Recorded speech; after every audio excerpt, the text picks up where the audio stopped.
నమస్తే, welcome to I dream. నేను మీ విజిత.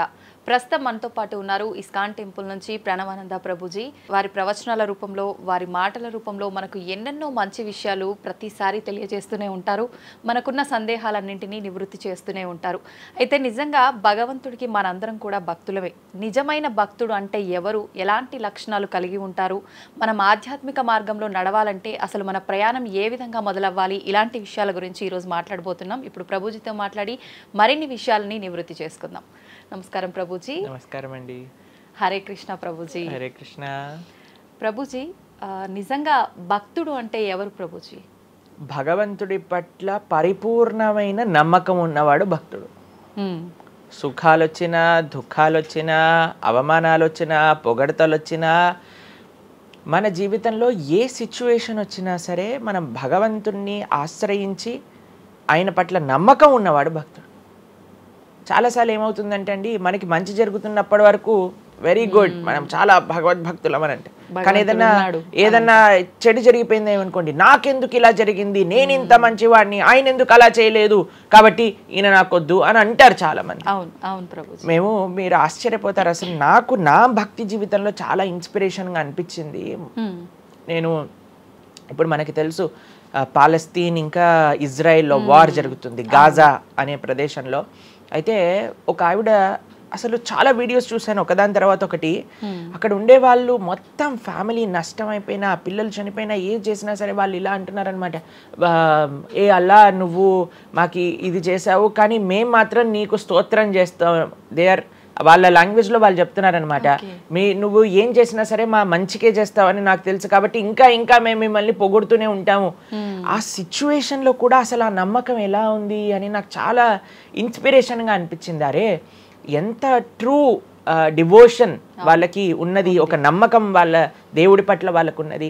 కానీ మనం ఎన్నిసార్లు చాలామంది చూస్తుంటాం. మొన్న నాకు ఎవరో వీడియో పంపించారు, అందులో చెప్తారు, ఒక వెంకటేశ్వర స్వామి ఫోటో ఉంటుందన్నమాట, ఒక ఆవిడ చెప్తారు, ఓయ్ నేను చెప్పింది చేస్తావా లేదా, ఇంకో దేవుడిని తీసుకొచ్చి పెట్టేయాలనా అని అంటుందన్నమాట. అయితే నేను చూసి ఆశ్చర్యపోయాను అనమాట, మనకి ఎందుకు ఇలాంటి ఫేత్, ఇలాంటి నమ్మకం ఎందుకు లేదు? ఎప్పుడైతే మనం ఎంతైతే మనకి ఇన్వెస్ట్మెంట్ చేస్తామో అంతే రిటర్న్ వస్తుంది కదండి.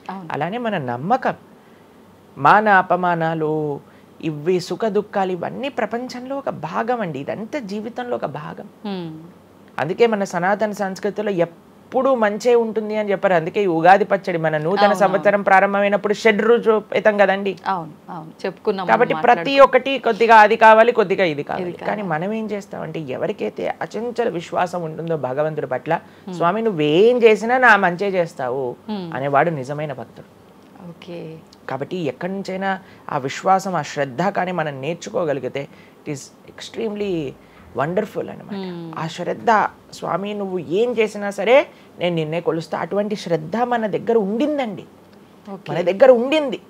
మన పూర్వీకులు, రాజులు, మహారాజులు, అసలు మన సంస్కృతి, సిక్కులు ఎవరైతే మనకి వాళ్ళ జీవితాన్ని త్యాగం చేసేసారు వాళ్ళ ధర్మాన్ని కాపాడుకోవడానికి. మనం చూస్తాం. అసలు ఇప్పుడు ఏంటంటే అండి, నాకు అన్నిటికంటే బాధాకరమైన విషయం ఏంటంటే, ఈ ప్రజెంట్ డే యూత్ ఉన్నారు కదా, వాళ్ళకి మన దేశ సంస్కృతి గురించి తెలియదు, మన దేశ హిస్టరీ గురించి తెలియదు, మన కల్చర్ గురించి తెలియదు, మన ఆధ్యాత్మికత గురించి తెలియదు. తెలుసుకోవాలి అనే ప్రయత్నం కూడా చేయట్లేదు. ఎవరు అసలు దేశాన్ని కాపాడాలనుకుంటుంది? అసలు మన పూర్వీకులు మనకి ఎలాంటి సంపత్తిని ఇచ్చారు? ఏవో టీవీలలో వచ్చే చెత్త చెత్త ప్రోగ్రాములు చూడటము, టైం వేస్ట్ చేసేయటము. ఇప్పుడు మాకు చెప్తున్నారు, ఎవరో బిగ్ బాస్ అనేదో ప్రోగ్రామ్ వస్తుందట. జనాలందరూ అసలు ఏమొస్తుంది చెప్పండి? మన జీవితంలో ఏదైనా మార్పు కలగలిచ్చా? మనకి లేదు. ఎవడో ఒకటి చోట వాడు డబ్బులు సంపాదించుకుంటూ వాడు చేసే చెత్త పనులన్నీ మనం చూస్తూ ఉంటే, మనం వింటూ ఉంటే, దాని తర్వాత చూస్తే పర్వాలేదు, ఆ వ్యక్తుల పట్ల అపరిమితమైన ప్రేమను పెంచుకొని, ఒకళ్ళు నాకు ఈ మధ్య ఎక్స్ప్లెయిన్ చేస్తున్నారనమాట, ఒక్కొక్కళ్ళకి ఆర్మీ అని తయారైపోయి వేరే వాళ్ళని దూషించటం, వేరే వాళ్ళని తిట్టడం. ఈ సమాజం ఇలా ఉంటే నీకు ఒక బిగ్ బాస్ అనే ఒక టైం వేస్టర్ని కావాలి, అది అయిపోగానే ఐపీఎల్ అనే ఒక టైం వేస్టర్, దాని తర్వాత నెట్ఫ్లిక్స్, అమెజాన్ ప్రైమ్, ఇవన్నీ ఎప్పుడు ఉన్నాయి. మనకి నిజంగా మేము కొన్నిసార్లు యూత్ని కలిసినప్పుడు అడుగుతామండి, అరే మన దేశ రాజకీయాల గురించి తెలుసా అని అంటే, తెలుసండి. ఎవరి దగ్గర నుంచి తెలుసుకున్నావు అని అంటే ఒక యూట్యూబర్ పేరు చెప్తారు. ఆ యూట్యూబర్ ఏమో ఎక్కడో వేరే దేశంలో కూర్చొని మన సంస్కృతిని మన రాజకీయాల్ని ఎలా ఒక వేరే దిశగా నడిపించాలో నడిపిస్తుంటారు. వాడివన్నీ వింటూ వీళ్ళు ప్రభావితం అయిపోతారు అనమాట. కానీ ఏంటి అసలు మన సంస్కృతి అంటే ఏంటి, మన ధర్మం అంటే ఏంటి, అసలు కొద్దిసం భగవంతుడు చాలా దూరం అనుకోండి, కనీసంలో కనీసం మన భారతీయత అంటే ఏంటో కూడా తెలియదండి అసలు ఇలాంటి పిల్లలకి. ఈ మధ్యలో పిల్లల్ని మర్చిపోకండి. పేరెంట్స్ ఎంతమంది దృష్టి చూపిస్తున్నారు చెప్పండి? చాలా తక్కువ మంది ప్రభుజీ. ఎప్పుడు చూడు ఏ సినిమాకి వెళ్దామా, ఏ సీరియల్ చూద్దామా, ఏ రియాలిటీ షో చూద్దామా, ఏ మూవీ సిరీస్ వెబ్ సిరీస్ కొత్తగా రిలీజ్ అయిందా, ఏ ఇన్స్టాగ్రామ్లో వీడియోస్ చూద్దామా, ఇలానే ఉండిపోతే మన దేశం ఎటు వెళ్తుంది, మన రాజ్యం ఎటు వెళ్తుంది, మన సంస్కృతి ఎటు వెళ్తుంది ఒకసారి చెప్పండి. కాబట్టి భక్తి అనేది ఒక ప్రస్తుత సమాజంలో అర్థం చేసుకోవటము అనేది ఎప్పుడైతే ప్రతి ఒక్కళ్ళు తమ దగ్గర ఉండే సమయాన్ని వెచ్చిస్తారో, ఎప్పుడైతే నేను తెలుసుకోవాలి అనే ఒక ఇచ్చ మనసులో ఉంటుందో అప్పుడు మాత్రమే పడే ఒక అద్భుతమైన జ్ఞానం అండి అది. తత్విద్ధి ప్రణిపాతేన పరిప్రశ్నేన సేవయా అని కృష్ణుడు భగవద్గీతలో చెప్పారు. ఆధ్యాత్మిక జ్ఞానం అంటే ఎలానో అలా తెలుసుకోలేమండి, దానికి సమయాన్ని వెచ్చించాలి, దానికి ఇంట్రెస్ట్ మన లోపల కలిగి సమయాన్ని తీసుకోవాలి. అరే మనకి బిగ్ బాస్ 210లో ఉన్నంత ఇంట్రెస్ట్ టైం, ఐపీఎల్ మ్యాచ్లలో చూడడానికి ఇంట్రెస్ట్ టైం, వెబ్ సిరీస్లు చూడడానికి ఉన్న ఇంట్రెస్ట్ టైం, ఒక గీతా భాగవతం వినడానికి మనం టైం పెడుతున్నామా? లేదు, అసలు అట్లాంటి ఆలోచనే రావట్లేదు కదా. మరి భక్తి అంటే ఏంటి, భగవంతుడు అంటే ఏంటి, భగవంతుడు మనకి ఏం చేస్తున్నాడు, ఇవన్నిటికీ సమయం వెచ్చించాలి కదండి. కాబట్టి అందుకే మనం ఎప్పుడు చెప్పేది, ఒక భక్తుడు అనేవాడు అన్నిటికంటే అదృష్టవంతుడు. ఎవరికైతే భగవంతుడి యొక్క కృప అనుభవంలోకి వస్తుందో, అటువంటి అనుభవం కానీ మనం పొందాలి అని అనుకుంటే మనం సమయాన్ని కేటాయించాలి. ఇది చాలా ముఖ్యమైన విషయం. అయితే మనం ఆధ్యాత్మిక ప్రయాణం మొదలు పెట్టాలి అంటే ముందుగా చేయాల్సిన పని, మొట్టమొదటి అడుగు ఆధ్యాత్మిక ప్రయాణం ముందు పెట్టాలి అని అంటే ఇన్స్టాగ్రామ్, వాట్సాప్ని తగ్గించాలి. ఓకే. ఇంతకు ముందు ఏకాదశి, ఇప్పుడు రేపు ఏకాదశి ఉపవాసం అంటే నిర్జల ఉపవాసం అని లేదా ఫలాహార ఉపవాసం అని అలా చెప్తారు. కొన్ని సంవత్సరాలు అయిపోయాక ఉపవాసం అని అంటే కనీసం ఈ రోజైనా ఫోన్ చూడొద్దు అని చెప్పే రోజులు కూడా వస్తాయేమో అనిపిస్తుంది. ఎందుకంటే ప్రతిసారి కూడా అడిక్టెడ్ జనాలందరూ కూడా వాట్సాప్ వీడియోలు, స్టేటస్లు, ఇన్స్టాగ్రామ్, యూట్యూబ్, టీవీ వీటితో అడిక్ట్ అయిపోయి ఎంత సమయాన్ని వెచ్చిస్తున్నారు. అసలు మీరు అన్నట్టుగా జపం చేయడానికి అడుగురా అంటే జపం చేయడానికి సమయం లేదంటారు, వాట్సాప్ స్టేటస్ మాత్రం చూడడానికి సమయం ఉంటుంది. ఎంత విచిత్రం చెప్పండి. కాబట్టి మనము చాలా జాగ్రత్తగా మొట్టమొదటి అడుగు ఏంటి అని అంటే మనం చెయ్యకూడని విషయాలు పక్కన పెట్టడం. ఏంటి? అక్కర్లేని విషయాలు వినటం, అక్కర్లేని విషయాలు మాట్లాడటం, అక్కర్లేని విషయాల గురించి ఆలోచనలు చేయటం. వీటన్నిటిని పక్కన పెట్టి 4 నియమాలు చెప్పారండి మన శాస్త్రంలో భక్తిలో ముందుకెళ్ళడానికి, ధర్మ మార్గంలో ముందుకెళ్ళడానికి. మద్యం పానం శ్రియాసూన యథా అధర్మశ్చ చతుర్విధం అని భాగవతం చెప్తుంది. 4 రకములైన తప్పుడు అలవాట్లను మనం నిషేధన చెయ్యాలట. ఏంటి ఆ 4? మద్యము అని అంటే మద్యాన్ని సేవించటం, ఎనీ టైప్ ఆఫ్ ఇంటాక్సికేషన్ అని అనుకోండి, సిగరెట్లు కానీ, మందు కానీ, గుట్కా, మానిక్ చంద్, పాన్, ఇంకేమంటారు టొబాకో, ఇవన్నీ డ్రగ్స్, ఇవన్నీ అసలు చెప్తూ ఉంటే మిగతా ఎనీ కైండ్ ఆఫ్ ఇంటాక్సికేషన్ దీన్ని పక్కన పెట్టాలి. ఓకే. మనం భక్తి మార్గంలో ముందుకెళ్ళాలి అని అంటే చెప్తున్నాను. 2 మద్యం పానం శ్రియ అసూన. జూదము ఇంతకుముందు జూదం ఆడుతూ ఉండేవారు, మనకు తెలుసు పాచికలాట అని అనేవారు. మహాభారతంలో యుధిష్ఠిర మహారాజు గారు ఆడినప్పుడు ఏమైంది వాళ్ళ జీవితంలో మనందరికీ తెలుసు. ఎన్ని కష్టాలు పడాల్సి వచ్చింది, ఆస్తంతా వెళ్ళిపోవాల్సి వచ్చింది, అరణ్యానికి పాలవ్వాల్సి వచ్చింది. చాలా మంది అడుగుతారు ఎందుకు మహాభారతం యుధిష్ఠిరుడు ఆడాడు. ఆయన ఆడి చూపించారు, అయ్యా ఆడితే ఈ పని అవుతుంది. ఎగ్జాంపుల్ సెట్ చేయడానికి ఆయన చేశారు. సరే ఆయన చేసింది తప్ప కాదా, ఆయన ఏం అనుభవించారో తెలుసు కదండి, మనం ఎందుకు చెయ్యాలి ఆ పని?